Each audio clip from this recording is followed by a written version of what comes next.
नमस्कार, बुलेटिन में आपका स्वागत है। आपके साथ मैं हूं जीनत सिद्दीकी और इस वक्त की सबसे बड़ी खबर आपको बता दें, चुनाव से पहले बीजेपी ने कांग्रेस को बड़ा झटका दिया है।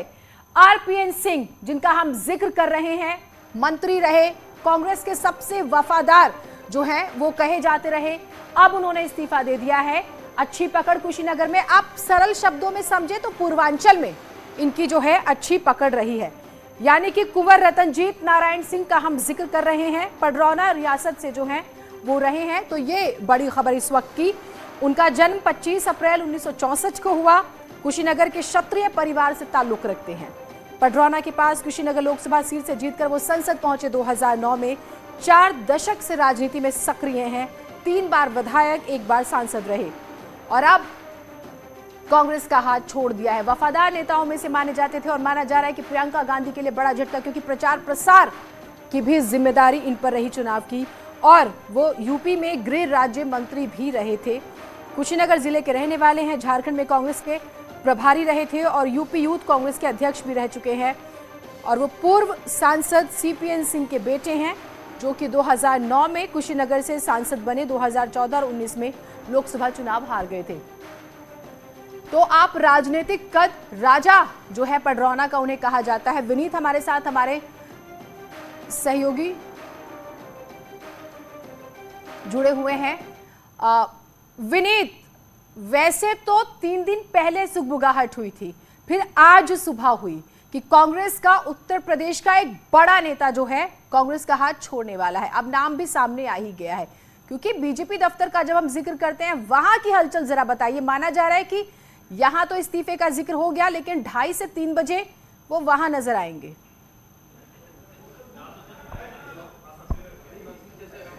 जी जीनत, निश्चित तौर पर मैं आपको बताना चाहूंगा कि बीजेपी की ओर से जो औपचारिक मैसेज आया है, औपचारिक संदेश आया है, उसमें कहा गया है कि एक इमिनेंट पर्सनालिटी, एक विशेष व्यक्ति जो है वो बीजेपी में ज्वाइन करेंगे। तो जैसा कि हम लगातार अपने दर्शकों को बता रहे थे कि आरपीएन सिंह जो है वो बीजेपी में शामिल हो सकते हैं, तो अब उस खबर पर मोहर लग गई है। और अब जो 2:30 बजे मैसेज आया हुआ है बीजेपी की ओर से, उसमें अब माना यह जा रहा है कि आरपीएन सिंह जो है वो ज्वाइन करेंगे। मैं आपको बताना चाहूंगा, हमारे कैमरा पर्सन भी जो है वो ये दिखाएंगे कि हमारे पीछे जो बैकग्राउंड है वहां पर ही बीजेपी प्रेस कॉन्फ्रेंस करती है और इसी में यहां पर ज्वाइनिंग होती है। यहां पर आप देख सकते हैं कि यहां पर कुर्सियां जो है वो लगी हुई है, साथ ही साथ बीजेपी के जो पोस्टर हैं वो लगे हुए हैं। और यहां पर ही आरपीएन सिंह जो है वो लगभग 2:30 बजे जो है बीजेपी में शामिल होंगे। तो हम यह मान करके चले कि 2 से 2:30 बजे के बीच में आरपीएन सिंह जो है वो बीजेपी राष्ट्रीय मुख्यालय में पहुंचेंगे और उन्हें बीजेपी में शामिल करवाया जाएगा।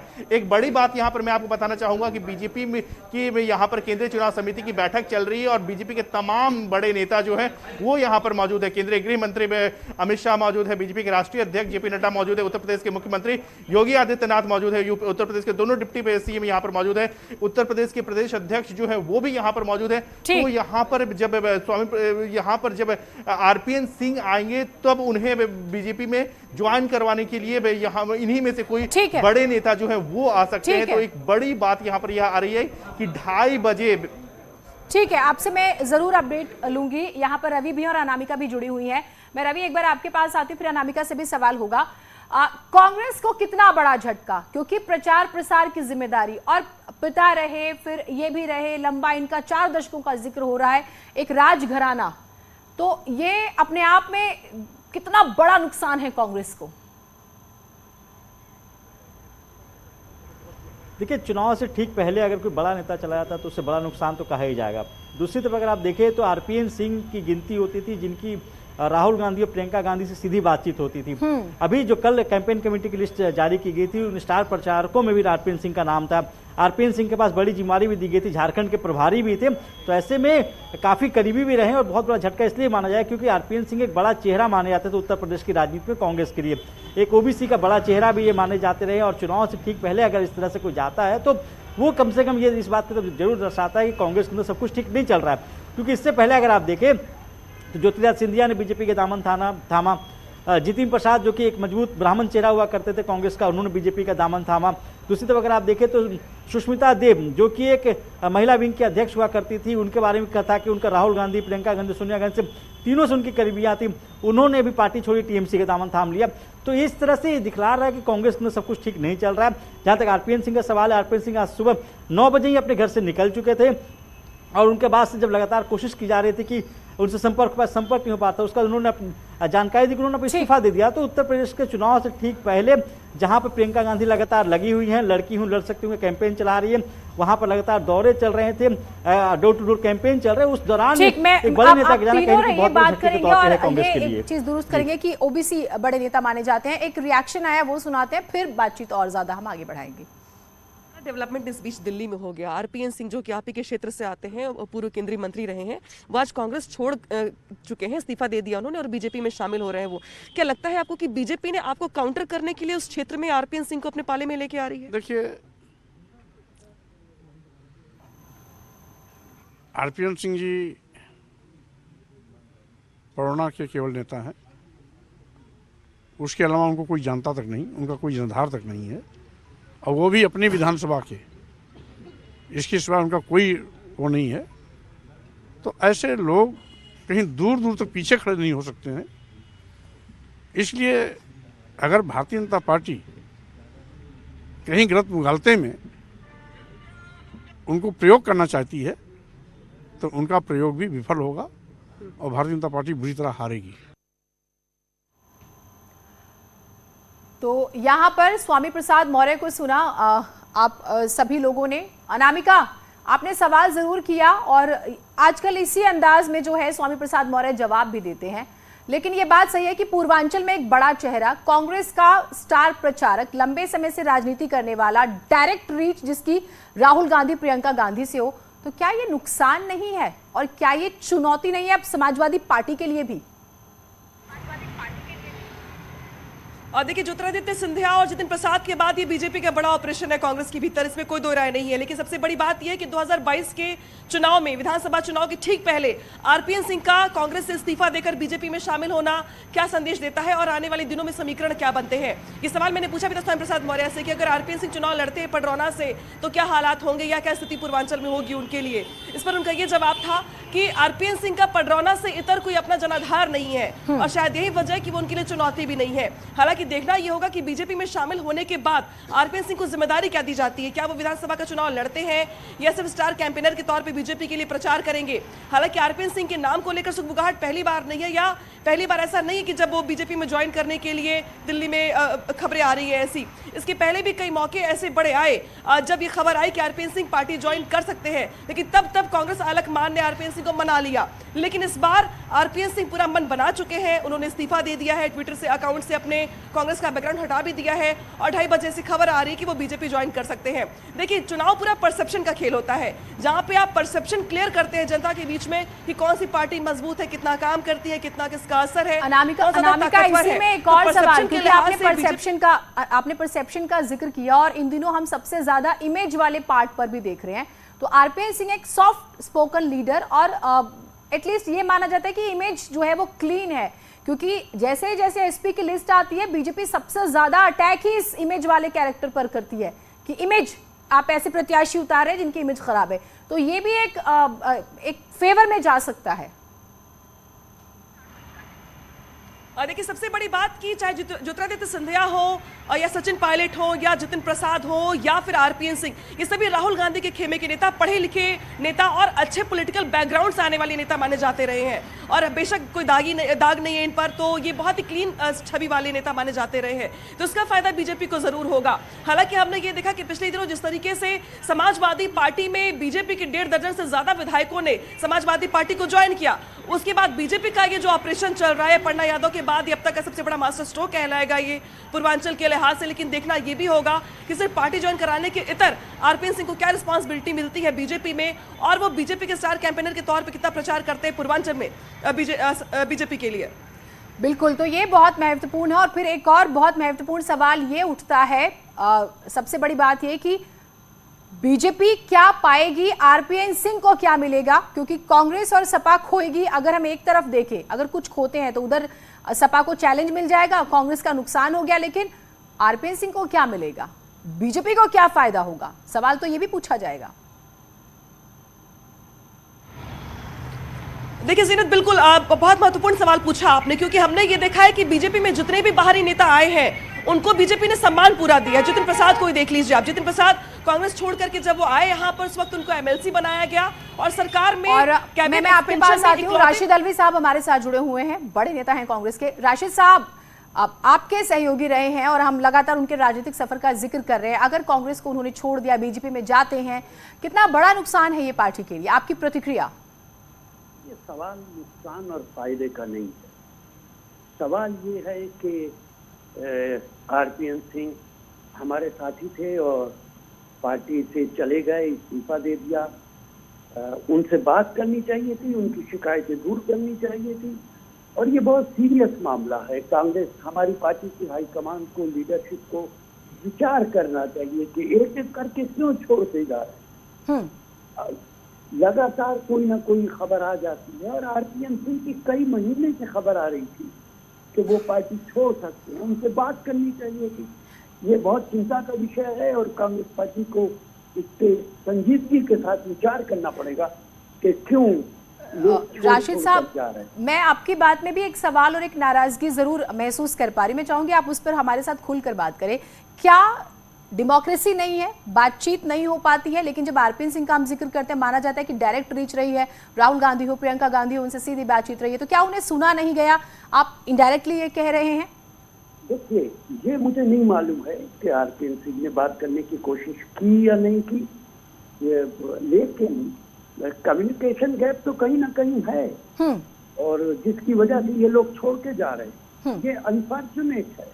आज देश को कांग्रेस पार्टी की जरूरत है। अगर कांग्रेस पार्टी कमजोर होगी, देश कमजोर होगा। इसलिए कांग्रेस पार्टी और लीडरशिप की जिम्मेदारी है कि वो इन समस्याओं पे विचार करे। और मुझे ऐसा भी लगता है, आप कह रही मैं खुल के बात करूं, मैं खुल के कह रहा हूं कि कांग्रेस के अंदर मुझे लगने लगा है कि कुछ लोग राष्ट्रीय सेवक संघ की विचारधारा से इन्फ्लुएंस, वो उस विचारधारा को कहीं ना कहीं अपने दिल में जगह रखते हैं, जिसकी वजह से ऐसा हो रहा है कि ये एक एक करके लोग जाते हैं और भारतीय जनता पार्टी को ज्वाइन कर लेते हैं। बहुत छोटा सा सवाल मैं आपसे लूंगी, आप आरपीएन सिंह के लिए थोड़ा सा तकलीफ महसूस कर रहे हैं या कांग्रेस पार्टी के लिए महसूस कर रहे हैं? क्योंकि नुकसान, इलेक्शन है सर, तो नुकसान तो है, पूर्वांचल के नेता माने जाते हैं। या कोई संदेश आप पार्टी को भी देना चाहेंगे? कम से कम आगे कोई नाम ना है। आपने कहा कि हमें ये सुनने को मिल ही जाता है, कभी कोई कभी कोई। मैं आपकी तीनों बातें से कहूंगा कि कहीं ना कहीं जब चुनाव होता है तो नुकसान तो होता है। जाहिर है कि आरपीएन हमारे साथी थे, उनके जाने की हमें तकलीफ होगी। हमारे साथ उन्होंने काम किया है और बिल्कुल मैं कांग्रेस पार्टी की लीडरशिप को भी नसीहत करूंगा कि भविष्य में ऐसा ना हो, इस पे अभी हमें विचार करना पड़ेगा। बहुत शुक्रिया, आप हमारे साथ जुड़े और आपने वाकई खुल के बात की। हर पहलू पर कांग्रेस पार्टी को विचार करने की जरूरत है, लेकिन एक बात और आपने कही कि लगता है कि जरूर कहीं ना कहीं कम्युनिकेशन गैप रह गया। रवि, अब रिएक्शंस आने शुरू हो गए हैं कांग्रेस पार्टी की तरफ से भी, और अब हम देखेंगे कि बहुत उधेड़-बुन भी की जाएगी। और आपके पास कोई इंटरनल इंफॉर्मेशन हो तो जरूर शेयर कीजिएगा। देखिए, जिस तरह का बयान अभी राशिद अल्वी ने दिया और बहुत बड़ी बात उन्होंने कही कि जो लोग आरएसएस के इन्फ्लुएंस में थे वो पार्टी छोड़कर जा रहे हैं। दूसरी जो अहम बात इन्होंने कही और ये कहा कि कोई कमी रह गई है आला कमान की तरफ से बनाने में, इस चलते अपने लोगों को मना नहीं पा रहे, समझा नहीं पा रहे। क्योंकि आरपीएन सिंह का जाना एक बहुत बड़ा झटका इसलिए माना जा रहा है क्योंकि आरपीएन सिंह एक कद्दावर नेता उत्तर प्रदेश के कांग्रेस के रहे हैं, एक ओबीसी चेहरा रहे हैं और पूर्वांचल में इनकी एक अलग धमक रही है। अगर चुनाव से पहले आरपीएन सिंह चले जाते हैं तो ये सिर्फ सवाल कांग्रेस पे नहीं, सवाल खड़े होते हैं प्रियंका गांधी की लीडरशिप पे भी, क्योंकि उत्तर प्रदेश की जो पूरी जिम्मेवारी है वो जिम्मेवारी प्रियंका गांधी के ऊपर है। वो प्रियंका गांधी उत्तर प्रदेश की प्रभारी हैं और अगर उनके रहते हुए अगर इस तरह से लीडर्स एक एक करके चले जाएं, अगर आप देखें इससे पहले इमरान मसूद ने पार्टी का दामन छोड़ दिया था, उससे पहले अगर आप देखें तो 2-3 ऐसे लीडर्स हैं जिन्होंने पार्टी का दामन छोड़ा जो उत्तर प्रदेश की राजनीति से आते हैं। तो कहीं ना कहीं सवाल जरूर खड़ा होता है क्या उनको प्रियंका गांधी बहुत भी मना बेसिक पाने सवाल है। अगर हम में थोड़ा सा ध्यान दें रवि, क्योंकि आपने बात शुरू की तो मैं जरूर इसको थोड़ा सा आपके जहन में भी लाना चाहूंगी। जब ज्योतिरादित्य सिंधिया गए थे, तो जब लोकसभा चुनाव हो रहे थे तो प्रियंका और ज्योतिरादित्य सिंधिया अलग अलग यूपी के कॉर्नर्स की जिम्मेदारी संभाल रहे थे और एकदम से वो अलग होते हैं, हमने देखा। अब आरपीएन सिंह का हम जिक्र कर रहे हैं, कहीं ना कहीं माना जाता है कि जिन लोगों की बाहर मीडिया में बातें आती हैं कि भाई रीच है डायरेक्ट राहुल गांधी सोनिया गांधी से, दरअसल वो पहले जा रहे हैं। तो कुछ तो सोचना पड़ेगा, कुछ तो है जो ऐसा समझ नहीं आ रहा है कि हो क्या रहा है। बिल्कुल, देखिए क्योंकि सवाल भी खड़े होते हैं कि जो भी लोग पार्टी छोड़कर गए हैं उनकी डायरेक्ट रीच रही है, चाहे उत्तर प्रदेश के किसी नेता की बात कर लें आप, या फिर जिस तरह से ज्योतिरादित्य सिंधिया पार्टी छोड़कर गए, जितिन प्रसाद ने पार्टी छोड़ा, सुष्मिता देव जिनके बारे में कहा था कि उनकी सोनिया गांधी से भी डायरेक्ट बात होती रही है। तो ऐसे लीडर्स अगर पार्टी छोड़कर जाते हैं तो सवाल जरूर खड़ा होता है कि आखिर पार्टी के अंदर क्या चल रहा है, क्या उनकी सुनी नहीं जा रही है, क्या उनको नज़रअंदाज किया जा रहा है। क्योंकि ये ऐसे लीडर्स हैं जिनकी डायरेक्ट रीच है, जिनको बातचीत करने के लिए कोई समय लेने की जरूरत नहीं पड़ती अगर उनको मुलाकात करनी हो। तो ऐसे में अगर इस तरह के नेता पार्टी छोड़कर जाते हैं तो इस तरह से कई सवाल आलाकमान के ऊपर भी खड़े होते हैं कि क्या उनसे उनकी बातचीत नहीं हो पा रही। तो ये बहुत महत्वपूर्ण कि बहुत पास दिखने वालों में फासले दरअसल बहुत ज्यादा हुआ करते हैं। आप आम बोलचाल में सुनते होंगे, लेकिन ये राजनीति में ज्यादा नजर आ रहा है, खासतौर से कांग्रेस और उनके लीडर्स के बीच में। विनीत हमारे साथ है। विनीत, अब लोग ये सोच रहे हैं, स्पेशली कांग्रेस पार्टी के लोगों का जिक्र करें हम और जनता के जहन में भी, आरपीएन सिंह अगर बीजेपी में जाने के लिए राजी हुए हैं तो क्या ऐसी बात हुई होगी? क्या कोई बहुत बड़ी जिम्मेदारी मिलेगी, या प्रचार प्रसार का जिक्र करें, या कोई पद मिलेगा? अब तो सवाल ये भी होगा, ऐसी कौन सी बात थी जिसके साथ वो आए हैं बीजेपी के पास? जी निश्चित तौर पर जीनत, मैं आपको एक बात बताना चाहूँगा कि अगर हम उन नेताओं को देखें जो बीजेपी में शामिल हुए हैं, तो एक बड़ी बात यहाँ पर यह है कि बीजेपी के पास देने के लिए काफ़ी कुछ है। चाहे उन्होंने ज्योतिरादित्य सिंधिया को काफ़ी कुछ दिया है, हमने देखा कि जितिन प्रसाद को भी उन्होंने काफ़ी कुछ दिया, वो उन्हें एमएलसी बनाया, उसके बाद मंत्री बनाया। ज्योतिरादित्य सिंधिया की अगर हम बात करें तो उन्हें भी मंत्री बनाया गया, राज्यसभा दिया गया, मंत्री बनाया गया, साथ ही साथ उनके समर्थकों को भी राज्य में एडजस्ट किया गया, उन्हें मंत्री बनाया गया। तो बीजेपी के पास देने के लिए काफी कुछ है। एक बात और यहाँ पर मैं आपको बताना चाहूंगा कि यही चीज आरपीएन सिंह के साथ भी हम देख सकते हैं कि आरपीएन सिंह जब आए हैं तो निश्चित तौर पर या तो बीजेपी स्वामी प्रसाद मौर्य को हराने के लिए हो सकता है कि आरपीएन सिंह को भी उतार सकती है, हालांकि इसकी संभावना कम है, लेकिन उनके समर्थकों मैं आपके पास आती हूं और आपने बहुत इंपॉर्टेंट, आप तीनों से बात करूंगी, और आपने बहुत इंपॉर्टेंट बात ये कही है कि बीजेपी के पास देने के लिए बहुत कुछ है। और स्पेशली चुनाव में हम ये देखते भी हैं, जब बातें होती हैं तो सभी कहते हैं कि मान सम्मान का ख्याल रखा जाएगा। वो जो पत्र जो उन्होंने लिखा है वो भी न्यूज़ 18 के पास है, वो भी हम आपको दिखा रहे हैं। To the honourable Congress president Shrimati Sonia Gandhi वो एड्रेस कर रहे हैं, और उसके बाद वो लिख रहे हैं, I hereby tender my resignation from the primary membership का जिक्र करें the Indian National Congress with immediate effects. I thank you for providing me an opportunity to serve the nation, people and the party with best regards का वो जिक्र कर रहे हैं। तो 4 बड़े चेहरे आप देख लीजिए, और कांग्रेस का नुकसान, आरपीएन सिंह, जितिन प्रसाद, ज्योतिरादित्य सिंधिया, आदित्य सिंह। श्रीमती सोनिया गांधी ने एक बार एक इंटरव्यू में कहा था कि कांग्रेस पार्टी को कोई नहीं हरा सकता, कांग्रेस पार्टी को कांग्रेस ही हराती है। शायद ये बड़ा एग्जाम्पल आपके सामने है। अब हराती कैसे? क्योंकि आप संभाल नहीं पाते, नाराजगी का जिक्र करते हैं, अनदेखी का जिक्र करते हैं, ये 4 बड़े चेहरे। और आप देखिए मध्य प्रदेश में किस तरह से नुकसान हुआ।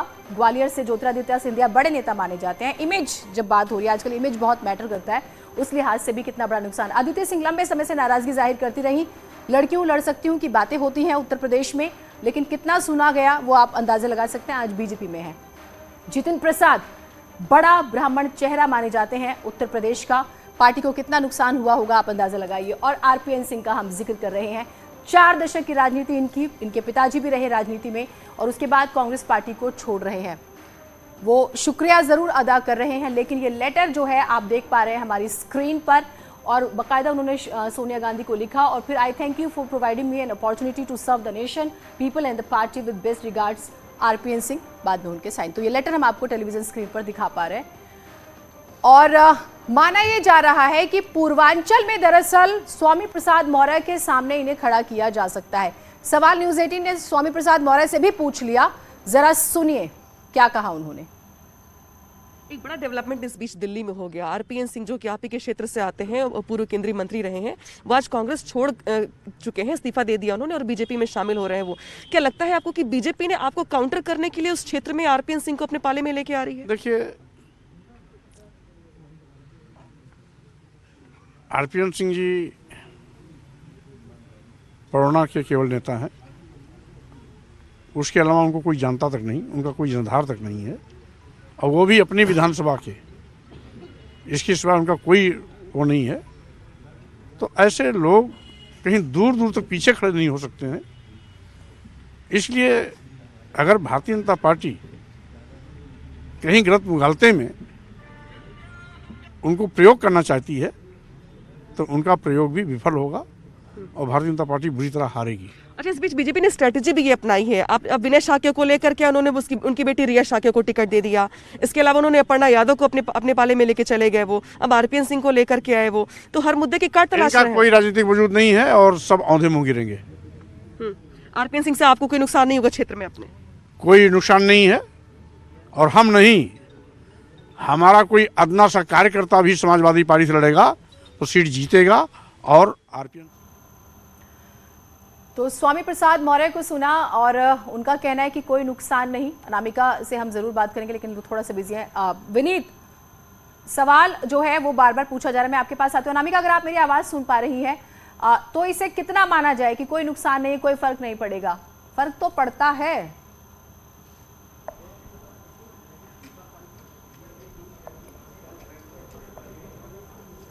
उसी क्षेत्र में, और वैसे भी ये माना जाता है स्वामी प्रसाद मौर्य पिछड़ों के बड़े नेता है, उनके क्षेत्र में अपना अच्छा खासा प्रभाव है।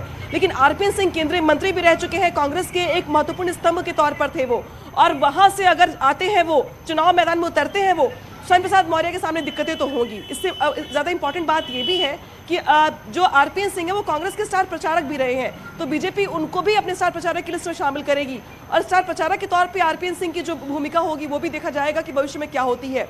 हालांकि हमने ये भी देखा है कि जो भी बाहरी बीजेपी में शामिल हुए हैं, पार्टी ने उनको पूरा सम्मान दिया है। अदिति सिंह को अगर वो लेकर के आए तो उन्होंने टिकट दिया, इसके बाद जितिन प्रसाद को लेकर के आए तो उन्होंने उसको मंत्री बनाया। चाहे रीता जोशी हो, चाहे ब्रजेश पाठक हो, ये सभी नेता ऐसे थे जो अलग अलग दलों से बीजेपी में आए और पार्टी ने उनको पूरा सम्मान दिया, उनका पूरा इस्तेमाल भी किया। ऐसे में जब आरपीएन सिंह चुनाव से ठीक पहले आ रहे हैं तो इस बात की गुंजाइश सबसे ज्यादा है कि पार्टी उनको पडरौना से टिकट दे और विधानसभा चुनाव भी लड़े वो। और अगर वो लड़ते हैं तो वो सीट अपने आप में दिलचस्प लड़ाई वाली बन जाएगी, जहां पर दो बड़े नेता, दो कद्दावर नेता, स्वामी प्रसाद मौर्य जो कि दावा करते हैं कि पूर्वांचल में पिछड़ों के बड़े नेता है, तो आरपीएन सिंह सवर्ण नेता के तौर पर और केंद्रीय मंत्री के तौर पर उनकी अलग भूमिका रही है। ऐसे में पूर्वांचल की लड़ाई बेहद दिलचस्प हो जाएगी। स्वामी प्रसाद मौर्य तो दावा करते हैं। विनीत, मैं आपके पास आती हूँ। अनामिका, विनीत, क्योंकि आप दिल्ली में और थोड़ी देर में हलचल यहीं पर शुरू होगी। स्वामी प्रसाद मौर्य तो दावा करते हैं कि दरअसल मैं बीएसपी में था तो बीएसपी की सरकार बनी, मैं बीजेपी में आया तो बीजेपी की सरकार बनी। हमने कहा कि भाई हम 225 सीटें जो हैं स्पेशली पूर्वांचल की आसपास की निकालेंगे और देखिए हमने अच्छा परफॉर्म किया। अब मैं सपा में हूं तो सपा की सरकार बनेगी। क्योंकि आपने एक बात कही थी कि बीजेपी के पास दरअसल देने को बहुत कुछ है। अब वो क्या है, सवाल यह है क्या पूर्वांचल की तरफ से कोई बड़ी जिम्मेदारी हो सकती है? और हमें ये नहीं भूलना चाहिए कि आरपीएन सिंह को न सिर्फ उत्तर प्रदेश बल्कि दिल्ली का भी बहुत अच्छा एक्सपीरियंस है। जी निश्चित तौर पर जीनत मैं आपको बताना चाहूंगा कि आरपीएन सिंह को दिल्ली का भी बहुत बढ़िया अनुभव है। लेकिन एक बहुत महत्वपूर्ण बात यहां पर मैं आपको बताना चाहूंगा कि जिस तरह से स्वामी प्रसाद मौर्य यह दावा कर रहे हैं कि आरपीएन सिंह की पहचान जो है वो बहुत ज्यादा नहीं है। एक बात हमें नहीं भूलना चाहिए कि कांग्रेस ने जब अपने स्टार प्रचारकों की लिस्ट जारी की, चुनाव आयोग को वो लिस्ट दिया, उसमें आरपीएन सिंह का नाम था। तो निश्चित तौर पर आरपीएन सिंह जो है वो एक बड़ी चुनौती होंगे। इसके साथ ही साथ मैं आपको बताना चाहूंगा कि जिस तरह से बीजेपी को स्वामी प्रसाद मौर्य के जाने से, जिस तरह से ये स्वामी प्रसाद मौर्य यह दावा कर रहे थे कि उनके जाने से ओबीसी में वोट बैंक में सेंध लगेगी, उसी को बीजेपी कहीं ना कहीं यह मैनेज कर रही है। और एक ओबीसी के चेहरे के तौर पर अगर हम बात करें, आरपीएन सिंह के चेहरे के बारे में बात करें तो एक सॉफ्ट चेहरा है, ओबीसी का चेहरा है और उनका अपने क्षेत्र में प्रभाव भी है। वो जहां पे से वो आते हैं वहां के राजघराने में से वो संबंध रखते हैं, तो निश्चित तौर पर उनका यहां पर आना बीजेपी के लिए फायदेमंद होगा। और साथ ही साथ बीजेपी जो है कि एक स्ट्रैटेजी रहती है कि वो हर एक सीट पर उम्मीदवार को जो उतारती है वो पूरी तरह से कैलकुलेशन करके उम्मीदवार को उतारती है। और अमित शाह लगातार यह बात कहते रहे हैं कि वो जीतने वाले उम्मीदवार को टिकट देंगे, यानी बीजेपी हर एक सीट को मजबूती के साथ लड़ना चाहती है। तो निश्चित तौर पर अगर पूर्वांचल की सीट पर भी मजबूती के साथ लड़ेगी, थोड़ी सी बंदिश है, लेकिन उत्तर प्रदेश की राजनीति में आज का दिन बहुत महत्वपूर्ण है, ये जो है आप समझ सकते हैं।